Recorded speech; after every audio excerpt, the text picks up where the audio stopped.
rekan-rekan sekalian, tadi sudah saya katakan bahwa dalam organisasi publik itu ternyata ada budaya organisasi yang juga khas gitu ya. Yang konon katanya hampir sama dengan sebutan ya, dengan anggapan masyarakat tentang birokrasi gitu ya.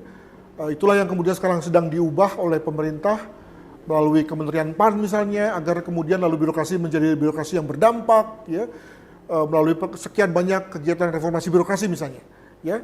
Maka kalaupun misalnya sekarang itu budaya organisasi yang konon katanya lambat, susah berubah, tidak agile dan seterusnya, lalu kemudian juga sudah mulai terlihat pada perilaku individu, maka sekarang kita bicara mengenai bagaimana mengubahnya ya. Untuk itu maka upaya membangun organisasi yang baru, yang agile, yang modern sekarang sedang tidak kurang-kurangnya dilakukan oleh pemerintah, sehingga kemudian lalu bisa mengubah situasi ya. Absence of trust atau hilangnya kepercayaan dari masyarakat itu bisa muncul kembali. Lalu kemudian adanya fear of conflict ya, bagaimana masyarakat itu kemudian lalu malas berargumen dengan birokrasi karena birokrasinya menang sendiri gitu ya. Itu lalu kemudian juga bisa menjadi berkurang. Komitmen dari para ASN yang bekerja di suatu birokrasi juga menjadi lebih tinggi. Tidak hanya sekedar jam 8 masuk, jam 4 keluar gitu ya. Lalu setelah itu nggak peduli lagi apa yang terjadi. Bahkan pada jam kerja pun juga lalu lebih banyak kongko-kongko, itu moga-moga itu tidak terjadi lagi dan seterusnya. Itulah upaya pemerintah dalam rangka membangun organisasi birokrasi ya.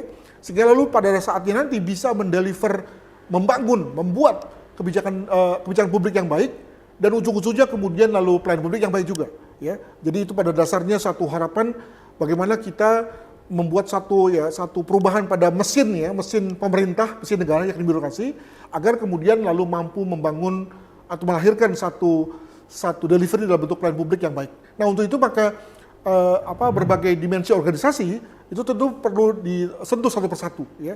Jadi mulai dari visi misi ya, harus clear, fokus, satu arah ya, mencerminkan tujuan rencana jangka panjang, visi politik presiden terpilih misalnya. Demikian juga perlu ada komunikasi yang baik antar berbagai elemen, agar jangan sampai semua elemen ini, apakah itu direktorat, kedeputian, atau satker yang lain, misalnya bagian, unit dan seterusnya itu jalan sendiri, itu harus dihindari. Demikian juga perlu ada semacam iklim kepercayaan antar unit, antar bidang, antar eselon misalnya, jangan sampai lalu kemudian lalu terjadi satu situasi di mana ketidakpercayaan terjadi, alhasil kemudian ya bagaimana kemudian kekompakan bisa terjadi juga gitu ya. Kredibilitas perlu dijaga agar jangan sampai lalu kemudian antar unit ini kemudian saling omong, saling potong, yang ujung-ujungnya menimbulkan moralitas yang rendah di antara para ASN yang bekerja di instansi tersebut misalnya. Lebihnya juga konteks pengambilan keputusan diusahakan cepat, transparan ya. Kalau perlu memakai konteks e-digital, kenapa tidak gitu ya. Agar kemudian memastikan bahwa keputusan yang tepat diambil oleh orang yang tepat pada saat yang tepat dan dengan tujuan yang tepat juga gitu ya. Bagaimana juga soal struktur organisasi. Di sini kita juga punya masalah bahwa struktur organisasi birokrasi itu sekarang cenderung makin gemuk. Ya. Menambah adalah kata kunci yang sering kali ditemui. Nambah anggaran, nambah struktur, nambah personil, nambah kewenangan. Padahal itu semua pertambahan itu ada dampaknya, yakni makin bengkaknya anggaran negara yang diperlukan untuk itu semua. Ya, tentu dengan menambah staf, maka artinya staf itu perlu digaji dan anggaran negara itu lalu harus disisihkan untuk gaji staf tersebut. Nah, ini perlu kita rem nih ya. Perlu kita kontrol agar kemudian lalu birokrasi tidak menjadi makin gemuk dan ujungnya makin susah berubah, makin lambat dalam rangka berkinerja, yang ujungnya tentu tidak menyenangkan bagi kita semua. Untuk itu juga masyarakat perlu edukasi agar kemudian lalu juga bisa mengapresiasi jika misalnya birokrasi ada perbaikan, tapi juga sekaligus juga masyarakat perlu selalu harus diminta untuk berkritis ya, agar tidak memberikan satu ruang kepada birokrasi jika kemudian memberikan satu pelayanan publik yang buruk ya.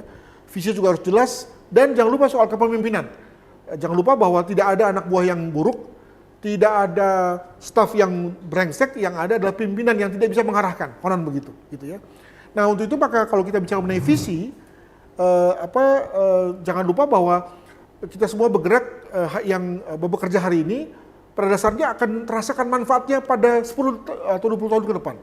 Jadi oke lah memang kita bisa bekerja hari ini untuk hari ini, tapi juga jangan lupa bahwa ada yang bekerja hari ini untuk masa depan sebetulnya. Nah, apa yang kemudian menjembatani antara hari ini dan masa depan adalah visi. Ya. Visi yang kemudian lalu dijawantakan dalam bentuk kebijakan publik yang baik, yang lalu ujung-ujungnya memberikan konteks pelayanan publik yang baik. Dalam dunia penegakan hukum, dunia pemeliharaan keamanan, ketertiban, dunia pertahanan, maka visi ini menjadi penting. Kenapa? Karena keamanan bukan sesuatu yang instan, pertahanan juga bukan sesuatu yang instan yang kita peroleh dari pekerjaan kita hari-hari ini. Kita memelihara keamanan untuk mendapatkan rasa aman, itu pekerjaan berat itu, ya.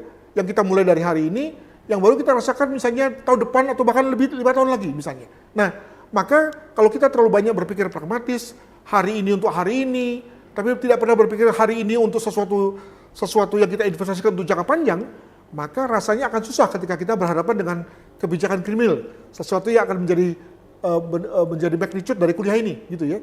Jadi ada kebijakan yang memang lebih berorientasi pragmatis, hari ini untuk hari ini, ya, yang bersifat rutin, teknis, ya hari-hari. Tapi kalau kita bicara mengenai birokrasi yang bisa menjadi driver dalam rangka perubahan masyarakat ke depan, maka seyogianya kita tidak hanya berpikir hari ini, tapi berpikir tentang tadi ya jangka panjang tadi, dan visi adalah sesuatu yang menjadi penuntun terkait dengan konteks bagaimana mencapai masa depan tersebut. Saudara sekalian, maka jangan lupa dalam hal ini saya selanjutnya akan menekankan kembali soal pelaku kebijakan, orang-orangnya, individu-individunya, ya, yang dalam hal ini menjadi penting dalam rangka menghasilkan kebijakan publik yang berkualitas dan lalu kemudian mengoperasionalkan dalam bentuk pelayanan publik yang berkualitas juga, gitu ya. Mereka adalah para ASN yang bergerak di bidang analis kebijakan, yang menjadi operator, misalnya operator radio, operator dari listrik dan seterusnya. Mereka adalah orang-orang yang kita katakan sebagai pelaku kebijakan. Tapi juga jangan lupa bahwa pelaku kebijakan pada konteks yang lebih umum juga melibatkan mereka-mereka yang berada di luar sektor negara, ya. Mereka-mereka yang secara langsung maupun nggak langsung terdampak akibat daripada kebijakan publik tertentu. Mereka adalah misalnya masyarakat sipil, organisasi buruh, partai, petani, masyarakat, terpelajar, para guru, para dosen misalnya, adalah orang-orang yang juga terdampak, ya, dari satu kebijakan publik yang lalu kemudian ketika mereka lalu kemudian dalam rangka tugas mereka masing-masing, dalam ranah mereka masing-masing kemudian lalu merealisir kebijakan tersebut, maka mereka juga dapat dianggap sebagai pelaku kebijakan. Nah, kalau pelaku kebijakan ini bukan pelaku kebijakan yang bermutu, ya, yang mampu menafsirkan secara baik, mampu menginterpretasikan secara tepat, ya, dan melihat intisari daripada satu kebijakan, maka bisa dibayangkan bahwa kebijakan yang sudah baik dibuat oleh para perancang kebijakan di pemerintahan, kemudian bisa dua tuh situasinya. Bisa pertama tidak menghasilkan apa-apa, ya, tidak berdampak sebagaimana diharapkan, atau yang kedua malah bisa berdampak negatif, baik bagi para pelaku kebijakan sendiri maupun bagi pemerintah dan negara pada umumnya. Jadi bayangkan ya, satu kebijakan yang sudah dirancang secara baik, sudah mendengar aspirasi melalui proses-proses yang juga tepat, tapi ternyata ketika diturunkan, di follow up oleh para pelaku kebijakan baik yang berada di sektor negara maupun non negara, malah kemudian lalu diterima secara buruk, diinterpretasi secara negatif dan dilaksanakan secara menyimpang, maka bayangkan betapa kemudian situasi negatif akan terjadi. Sebagai contoh misalnya, pemerintah hendak membatasi misalnya usia kendaraan misalnya, ya.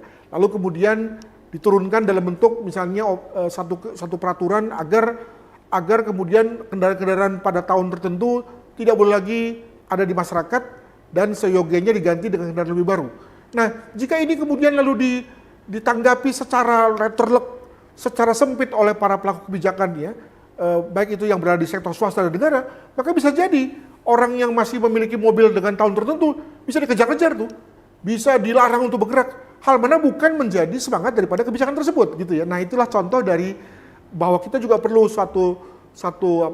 pelaku kebijakan yang berkualitas pada tingkat ASN sendiri sebagai unit-unit bawah atau unit operasional dari birokrasi, dan di luar birokrasi di mana kemudian kita menemui berbagai macam elemen masyarakat sipil yang langsung maupun tidak langsung mendukung keberhasilan dari birokrasi. Untuk itu maka ada satu chart yang bagus sekali milik dari Stephen Robinson dan Kotler, di mana bahwa birokrasi harus memiliki macam-macam hal, mulai dari pembagian kerja yang bagus, hierarki wewenangnya juga bagus, orang-orangnya juga terpilih, sudah terseleksi, ya, dan juga ada peraturan tertulis yang juga jelas dan dimengerti oleh semua orang. Juga ada konteks penerapan yang seragam, ya. Jadi dengan kata lain tidak ada orang yang menafsirkan secara berbeda-beda, semua memiliki konteks penerapan yang seragam, ya. dan juga digerakkan oleh para manajer yang baik, yang memiliki satu pola pendidikan yang tepat ya, sehingga kemudian sekali lagi kita juga bisa menghasilkan birokrasi yang seragam dan Sabang sampai Merauke ya, dan sama-sama bekerja dengan satu arah yang sama dalam rangka mewujudkan pemerintahan yang bersih, berwibawa ya, dalam rangka membuat kebijakan publik yang juga baik.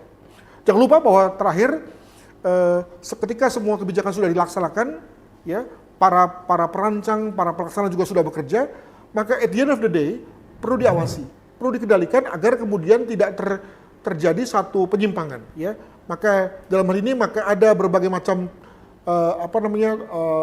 tahapan proses manajemen dengan berbagai macam proses evaluasinya ya. Jadi misalnya kita fokus saja kepada konteks sistem pengendalian pada tingkat manajemen, misalnya maka bagaimana kemudian lalu satu strategi diejawantah lewat perencanaan yang matang, lalu kemudian perlahan-lahan dieksekusi dalam secara operasional yang bagus juga, lalu kemudian dikendalikan ya, ada inspeksi, ada kendali, ada supervisi gitu ya, memastikan bahwa semua uang negara yang dilakukan telah dikeluarkan itu kemudian di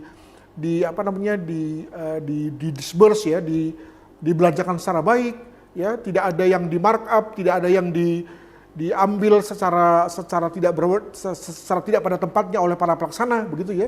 Nah, itulah pentingnya kita membuat satu konteks pengendalian di mana pengawasan menjadi hal yang kompatibel. Tidak mungkin tidak ada pengawasan pada semua kegiatan perencanaan sampai pada evaluasinya.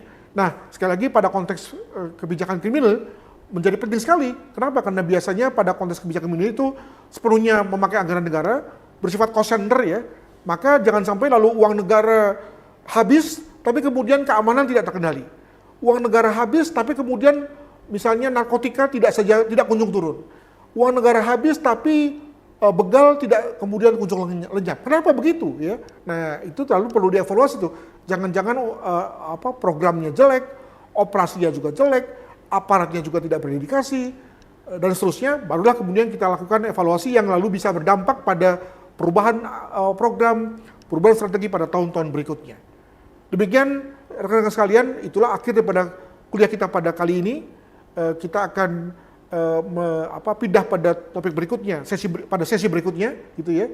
Saya harapkan Anda melalui 3 sesi ini sudah cukup memahami hubungan antara tadi ya, negara sebagai dasar platform kita bekerja, lalu kemudian pelayanan publik, kebijakan publik, dan birokrasi sebagai produser daripada kebijakan publik tersebut, dan pengejawantahan daripada pelayanan publik yang semuanya diarahkan pada masyarakat sebagai penerima manfaat, masyarakat sebagai warga negara. Sekian, terima kasih, bye-bye.